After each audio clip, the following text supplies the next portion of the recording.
ज्यावेळेस आपल्या राज्याची निर्मिती झाली, निवडणुका सुरू झाल्या तेव्हापासून आजपर्यंत की समोरच्याचं जेवढे उमेदवार होते त्यांच्या सगळ्यांचं डिपॉझिट जप्त झालं, ते फक्त बारामतीकरच करू शकतात आणि त्याचा मला रास्त अभिमान आहे। त्याच्यामुळं बारामतीकरांचा ना कमीपणा होईल असं कृत्य माझ्याकडनं घडणार नाही।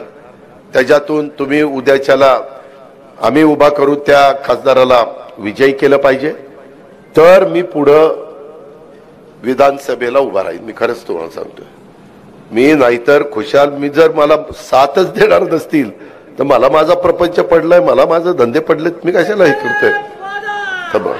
थांबा थांबा ते पे मत इलेक्ट्रिक मशीन मध्ये दिसू दे वादा, त्याच्यामध्ये कुठल्याही परिस्थितीमध्ये हे तुम्हाला आता निर्णय घ्यायचा आहे। पंढरेकरांनो, पविमाच्या लोकांनो, मानाजीनगर असेल, माझा कुर्णेवाडी असेल, माझा सोनकसवाडी असेल, सगळ्या भागातल्या धुमाळवाडी असेल, विकोबा नगर असेल, सगळ्या पंचक्रोशीतल्या की आपण काय करायचं।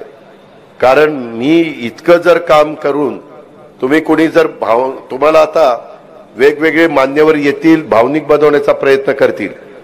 तुम्हाला भावनिक बनायचंय का तालुक्याचा चाललेल्या विकासाची गती अशीच चालू ठेवायची आणि पुढच्या पिढीचं भलं करायचंय, हे आपण ठरवायचं।